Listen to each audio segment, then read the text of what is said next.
Hello दोस्तों, मैं आप सभी का बहुत बहुत हार्दिक अभिनंदन स्वागत करता हूं।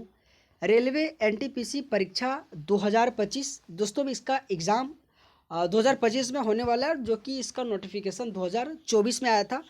तो दोस्तों आइए आज आप सभी के बीच मॉक टेस्ट नंबर 1 आपके 2021 के पिछले साल के पेपर दोस्तों में देखते हैं। और दोस्तों एक बार अपने आप को जांच लो कि किस प्रकार से आपके एनटीपीसी में जीके जीएस का क्वेश्चन पूछा जाता है। तो दोस्तों आइए टाइम को वेस्ट ना करते हुए पहला क्वेश्चन देखते हैं कि जिस प्रकार से आपके एग्ज़ाम में क्वेश्चन पूछा गया था बस वही क्वेश्चन लाया गया है। पहला क्वेश्चन दोस्तों कि इनमें से किसे भारत के नेपोलियन के नाम से जाना जाता है। बेसिकली समुद्रगुप्त को भारत का नेपोलियन कहा जाता है दोस्तों, और ये आपके एग्ज़ाम में क्वेश्चन पूछा गया था। दोस्तों अगर मैं बात करूं समुद्रगुप्त से आपके एग्ज़ाम में क्वेश्चन पूछा जाता है कि वीणा पे यानी कि सिक्के के वीणा पर वादन किसने किया गया था, तो किस शासक के द्वारा, तो समुद्रगुप्त के द्वारा सिक्के पर वीणा का वादन किया गया था। और जो आपके एग्ज़ाम में कई बार क्वेश्चन पूछा जाता है। और भारत का नेपोलियन बेसिकली समुद्रगुप्त को कहा जाता है। गुप्त वंश की मैं बात करूं दोस्तों, तो अगर स्थापना में बात करूं तो श्रीगुप्त, लेकिन वास्तविक अगर मैं बात करूं दोस्तों तो चंद्रगुप्त प्रथम आ जाएगा दोस्तों, जो आपको याद रखना है। अगला क्वेश्चन दोस्तों देखते हैं कि आपके एग्जाम में क्या क्या क्वेश्चन पूछा गया था। अगला क्वेश्चन है कि सोवियत गणराज्य यूएसएसआर के उस पहले देश का नाम बताइए जिसने अपनी स्वतंत्रता की घोषणा किया गया था। तो इस क्वेश्चन का आंसर आ जाएगा लिथुएनिया, जिन्होंने सबसे पहले स्वतंत्रता की घोषणा किया गया था। और ये आपके एग्जाम में क्वेश्चन पूछा गया था, आपके एनटीपीसी 2021 का पेपर है। साथ ही दोस्तों अगर मैं अगला क्वेश्चन देखता हूँ कि हुमायूंनामा के माध्यम से मुगल कालीन दुनिया की झलक देखने को मिलती है, यह पुस्तक किसने लिखा है, तो गुलबदन बेगम ने लिखा है। कि हुमायूंनामा अगर मैं बात करूँ कि पुस्तक किसके द्वारा लिखा गया, तो गुलबदन बेगम। दोस्तों ये एनटीपीसी अगर इस तरीके से आपको क्वेश्चन आ रहा है दोस्तों, यकीनन अगर यहाँ पे 5 मिनट और आप अगर टाइम दीजिएगा दोस्तों, तो मैं आपको इस बार के मोस्ट इम्पॉर्टेंट एक ऐसे सेट को मैंने लेकर आया हूँ जो आपको अपने आप को जांचने और परखने का आपको ये सेट आपको बताएगा दोस्तों। अगर आपको किसी भी प्रकार से किस किस टॉपिक पे प्रॉब्लम आ रहा है दोस्तों, आप ज़रूर पढ़ के जाइएगा। मैं हर एक टॉपिक को आपको कवर करवाऊंगा दोस्तों। यकीनन आप हमारे चैनल के साथ आप केवल जुड़े रहिए दोस्तों, है ना। अगर दोस्तों मैं अगला क्वेश्चन देखते हैं कि कंप्यूटर में डाटा को प्रोसेस करने के लिए इनमें से किस भाषा का उपयोग किया जाता है, तो बेसिकली बाइनरी से। दोस्तों इस बार के आपके जो इस बार टेक्नीशियन का जो एग्ज़ाम हुआ उसमें से कंप्यूटर से संबंधित इस तरीके से बहुत क्वेश्चन पूछा गया। तो बेसिकली आपको भी कंप्यूटर से संबंधित क्वेश्चन पढ़ के जाना दोस्तों, क्योंकि एग्ज़ाम में भी क्वेश्चन आपके कंप्यूटर से पूछा जाएगा दोस्तों। अगर मैं बात करूं कि अगला क्वेश्चन कि निम्नलिखित में से किस ग्रह को भारत की पहली समर्पित आने की बहुतरंगधर्य आने की आंतरिक वेधशाला के रूप में जाना जाता है, तो इस क्वेश्चन का आंसर आ जाएगा एस्ट्रो सेट आ जाएगा, जो आपके बहुतरंगधर्य आंतरिक बौद्धशाला के रूप में जाना जाता है। अगला क्वेश्चन देखते हैं दोस्तों आपके एग्जाम में क्या क्वेश्चन पूछा गया था। दोस्तों आपके एग्जाम में फुल फॉर्म बहुत पूछा जाता है कि यूएनडीपी का फुल फॉर्म क्या है, तो यूनाइटेड नेशन डेवलपमेंट प्रोजेक्ट आपके एग्जाम में इंपॉर्टेंट बनेगा दोस्तों। अगर दोस्तों इसी क्वेश्चन के साथ मैं अगर रिलेट करके बताऊं दोस्तों, आपके एनपीसीआई का आपके एग्जाम में क्वेश्चन पूछा गया था कि एनपीसीआई का फुल फॉर्म क्या होता है, तो national payment corporation of India, जो 2013 में इसकी गठन हुआ था और आपके एग्जाम में क्वेश्चन पूछा गया था। अगर दोस्तों मैं आपको एक और अगर मैं बात करूं यूपीआई की अगर मैं बात करूं तो यूनिफाइड पेमेंट ऑफ इंडिया आपके एग्जाम में क्वेश्चन पूछा गया था। उसी तरह से बीपीए का भी क्वेश्चन पूछा गया था। तो आपके एग्जाम में इस तरीके से भी फुल फॉर्म से क्वेश्चन पूछा जाता है दोस्तों। अगला क्वेश्चन दोस्तों कि इनमें से चिपको आंदोलन की प्राथमिक उद्देश्य क्या था, तो पेड़ों और वनों को बचाना। दोस्तों चिपको आंदोलन चलाने का एक ही उद्देश्य था कि पेड़ को अधिक संख्या में काटा जाने लगा था, जिसके कारण से उसको बचाने के लिए यानी कि पेड़ों और वाहनों को बचाने के लिए चिपको आंदोलन जो कि चलाया गया था। और ये आपके एग्जाम में क्वेश्चन पूछा गया था। अगर दोस्तों मैं आगे क्वेश्चन देखता हूँ कि किंग जॉर्ज तृतीय ने मद्रास में उच्चतम न्यायालय की स्थापना किस वर्ष कराया था, तो 1800। दोस्तों आपके एग्जाम में जितने भी मद्रास से हो या फिर कोलकाता से आपके एग्ज़ाम में क्वेश्चन पूछा गया था कि कोलकाता में आने की जो जो सभा है, विधानमंडल की स्थापना कब किया गया था, और उसी तरह से कोलकाता के उच्च न्यायालय का स्थापना कब किया गया था। तो ये 2 क्वेश्चन आपको याद रखना, आपके एग्जाम के लिए इंपॉर्टेंट बनेगा। और बेसिकली किंग जॉर्ज तृतीय ने मद्रास में अगर उच्चतम न्यायालय की स्थापना की बात करूं तो 1800 ईस्वी में स्थापना कराई थी। साथ ही दोस्तों अगर अगला क्वेश्चन देखते हैं कि प्रसिद्ध जलियांवाला बाग हत्याकांड इनमें से किस शहर में स्थित हुआ था, तो अमृतसर में। अगर मैं बात करूं जलियांवाला बाग हत्याकांड 13 अप्रैल 1919 में जो कि हुआ था। अगर मैं बात करूं इस जलियांवाला बाग हत्याकांड में डायर ने बहुत लोगों को हत्या कर दिया था। और आपके एग्ज़ाम में ये भी क्वेश्चन पूछा जाता है कि जलियांवाला बाग हत्याकांड में जो डायर को किस भारतीय सेनानी के द्वारा, क्रांतिकारी के द्वारा उसको हत्या किया गया था, तो उधम सिंह के द्वारा दोस्तों उनकी हत्या किया गया था। ये भी क्वेश्चन पूछा जाता है कि कहाँ जाके हत्या किया गया था, तो लंदन में जाके उसको मारा गया था दोस्तों, उधम सिंह, लंदन। ये आपके एग्जाम के लिए जलियांवाला बाग हत्याकांड से क्वेश्चन पूछा जाता है, क्योंकि हर किसी को पता है दोस्तों 13 अप्रैल 1919 को जलियांवाला बाग की हत्याकांड हुआ था। लेकिन उधम सिंह और लंदन से क्वेश्चन बहुत लोगों को नहीं आता है। तो दोस्तों इस तरीके से क्वेश्चन आपके एग्जाम में पूछा जाएगा। साथ ही दोस्तों अगला क्वेश्चन है कि वर्ष 1969 में भारत में कितने बैंकों को राष्ट्रीयकरण किया गया था, तो 14 बैंक को राष्ट्रीयकरण हुआ था। दोस्तों अगर मैं बात करूं इस तरीके से क्वेश्चन आपके एग्जाम में क्वेश्चन पूछा जाता है, और एक बार तो 14 बैंक को राष्ट्रीयकरण हुआ था, फिर जाके आपका आने की एक बार और क्वेश्चन पूछा जाता है, तो इस तरीके से क्वेश्चन आता है। अगर दोस्तों मैं बात करूं इस समय प्रधानमंत्री कौन थे, शायद इंदिरा गांधी जी प्रधानमंत्री हुआ करते थे। और अगर गलत है तो आप ज़रूर कमेंट बताइएगा दोस्तों। 1969 में पीएम भारत के उस समय कौन थे, जो आपके एग्जाम में क्वेश्चन पूछा गया था। साथ ही दोस्तों अगला क्वेश्चन देखते हैं कि निम्नलिखित में से कौन सा ऊर्जा पारंपरिक स्रोत नहीं है, तो उसमें से एक पवन चक्की आपके पारंपरिक स्रोत के अंतर्गत में नहीं था। कोयला, प्राकृतिक गैस और पेट्रोलियम ये आपके प्राकृतिक स्रोत के अंतर्गत आता है। बेसिकली प्राकृतिक स्रोत के अंदर में पवन चक्की आपके नहीं है।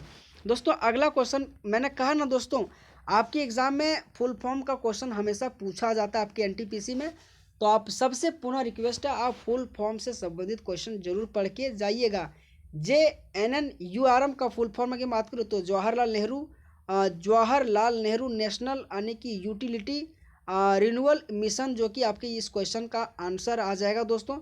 ये आपका क्वेश्चन नंबर 3 आंसर आ जाएगा दोस्तों, कि क्वेश्चन नंबर आपके 3 आंसर आ जाएगा कि जवाहरलाल नेहरू नेशनल अर्बन जो कि रिन्यूअल यानी कि मिशन। और इस क्वेश्चन का आंसर आ जाएगा ऑप्शन नंबर 3 दोस्तों, ये ऑप्शन नंबर 4 है, ठीक है, ध्यान दीजिएगा दोस्तों। अगला क्वेश्चन, निम्नलिखित में से अधिकांश कोशिकाएं प्रक्रिया के लिए ऊर्जा मापन की इकाई क्या है, तो इसमें से एटीपी आपके अधिकांश जो कोशिका प्रक्रिया और दोस्तों उसमें से आपका ऊर्जा मापने की एक प्रकार से इकाई है। उसी तरह से दोस्तों ग्लूकोज का फुल फॉर्म पूछा जाता है, तो इस तरीके से आपको याद रखना है। माइटोकॉन्ड्रिया से क्वेश्चन पूछा जाता है, तो आपको उस तरीके से याद रखना है।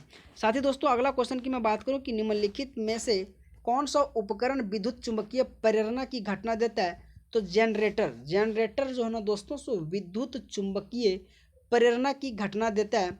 साथ ही दोस्तों अगर मैं बात करूं जनरेटर किस प्रकार से किस करता है, तो ये आपको याद रखना दोस्तों, आंतरिक से क्या करता है, तो इस तरीके से आपके क्वेश्चन पूछा जाता है ना।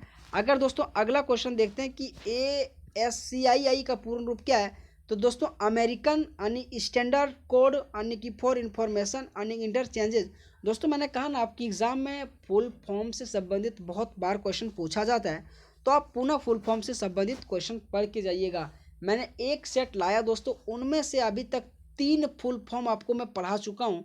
यकीनन दोस्तों अगर आपको इस तरीके से क्लास चाहिए दोस्तों, तो यकीन आप कहिएगा, कमेंट कीजिएगा, मैं आपको इसी तरह से जितने भी सेट हुआ मैं आपको करवा दूंगा दोस्तों। भारतीय मानक समय की ग्रीनविच माध्यम समय जो कि क्या है, तो 5 घंटे से लेकर 30 मिनट आपके भारतीय मानक समय ग्रीनविच माध्यम जो कि GMT से अगर मैं बात करूँ तो 5 घंटे 30 मिनट आगे हैं। साथ ही दोस्तों अगला क्वेश्चन देखते हैं कि लेंस की शक्ति का SI मात्रक क्या है, तो डायोप्टर लेंस की शक्ति का SI मात्रक है, जो आपके एग्जाम में क्वेश्चन पूछा जाता है दोस्तों। उसी तरह से आपके एग्जाम में बहुत सारा जैसे कि उत्तल लेंस, अवतल लेंस। दोस्तों आपके जो जितने भी RPF SI और टेक्नीशियन का एग्जाम हुआ उसमें से ये क्वेश्चन पूछा गया कि अवतल लेंस और उत्तल लेंस अवतल लेंस और उत्तल लेंस में ये बोला गया कि अगर मान लीजिए फोकस पे वस्तु रखा जाता है तो किस प्रकार से प्रतिबिंब बनेगा। अगर वक्रता केंद्र पे अगर मान लीजिए वस्तु को रखा जाता है तो किस प्रकार से प्रतिबिंब बनेगा। तो इस तरीके से बहुत क्वेश्चन भर भर के पूछा गया। तो आने वाले शिफ्टों में भी बहुत उम्मीद है कि आने वाले शिफ्टों में एग्जाम में आपके क्वेश्चन पूछा जाएगा। अगला क्वेश्चन 2011 जनगणना के अनुसार भारत में महिला साक्षरता का प्रतिशत कितना है। तो 65.46% 2011 जनगणना के अनुसार भारत की महिला साक्षरता है। दोस्तों 2011 जनगणना से संबंधित आपके एग्जाम में बहुत बार क्वेश्चन पूछा जाता है। अगर मैं बात करूं कि सबसे ज़्यादा राज्य की मैं बात करूं तो केरला आ जाएगा, सबसे कम बिहार और सबसे ज़्यादा अगर मैं बात करूं तो लक्षद्वीप। ये आपको पॉइंट याद रखना। ओवरऑल बात करूं दोस्तों तो 74.04% आपका आ जाएगा। तो ये आपके एग्जाम में क्वेश्चन पूछा जाता है दोस्तों इस तरह से। अगर बात करूं दोस्तों अगला क्वेश्चन की पत्थर की बनी नृत्य करते हुए पुरुष की मूर्ति नटराज किस राज्य में अनेक स्थित है। तो हड़प्पा। दोस्तों हड़प्पा 1921 में खोजा गया था। हड़प्पा की खोज दयाराम साहनी के द्वारा किया गया था। और दोस्तों आपके एग्जाम में मोहनजोदड़ो से संबंधित क्वेश्चन पूछा जाता है कि 1922 में इनकी जो कि खोज किया गया था राखल दास बनर्जी के द्वारा खोज किया गया था। और ये आपके सिंधु नदी के किनारे और हड़प्पा आपके रावी नदी के किनारे दोस्तों। उसी प्रकार से लोथल आपके कहाँ पे तो गुजरात में दोस्तों, आपको याद रखना है। और इस तरह से क्वेश्चन पूछा जाता है। लोथल की मैं बात करूँ तो ये भोगवा नदी के किनारे स्थित है दोस्तों। अगला क्वेश्चन दोस्तों, निम्नलिखित में से किस समूह के पादपों के बीज यावरण रहित होते हैं।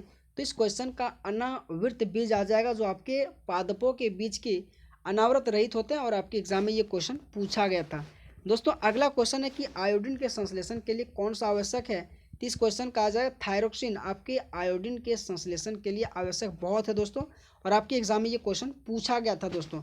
आपको दोस्तों क्लास कैसा लग रहा है। अगर इस तरीके से आपको क्लास चाहिए दोस्तों तो यकीनन आप हमारे जरूर बोलिएगा, मैं आपके लिए जरूर लाऊंगा दोस्तों इस तरह से क्वेश्चन। अगला क्वेश्चन, भारतीय राजनीतिक प्रणाली के तहत इनमें से किस में महिलाओं के लिए आरक्षण की व्यवस्था प्रदान की गई। तो पंचायती राज जो संस्थान। अगर मैं बात करूं दोस्तों आर्टिकल आपके जो पंचायत राज की मैं बात करूं दोस्तों ग्राम पंचायत, अगर बात करूं ग्राम पंचायत आपके आर्टिकल 40 में है। और इस क्वेश्चन का आंसर आ जाएगा कि भारतीय राजनीतिक प्रणाली के तहत इनमें से किस महिलाओं के आरक्षण की व्यवस्था प्रदान की गई है। तो पंचायती राज संस्थान। दोस्तों अगर मैं बात चाहता हूँ अगर पंचायत से मैंने कहा ना ग्राम पंचायत आपके आर्टिकल 40 में कहा गया दोस्तों। अगर पंचायती राज्य की मैं बात करूं दोस्तों और एक नगर पालिका की क्वेश्चन आता है तो आपके 73वां संविधान संशोधन जो कि 1992 के तहत पंचायती राज को जो कि जोड़ा गया दोस्तों, है ना। तो इस तरीके से क्वेश्चन बहुत पूछा जाता है दोस्तों। आपके आर्टिकल 243 से 243 ओ के तहत जोड़ा गया। तो दोस्तों आपको याद रखना। लोकसभा की मैं बात करूँ दोस्तों आपके आर्टिकल 81 में कहा गया। राज्यसभा आर्टिकल जो कि आपके 80 में कहा गया। अगर सांसद की मैं बात करूँ दोस्तों आर्टिकल आपके 79 में कहा गया, है ना। तो आपको याद रखना इस तरह से क्वेश्चन।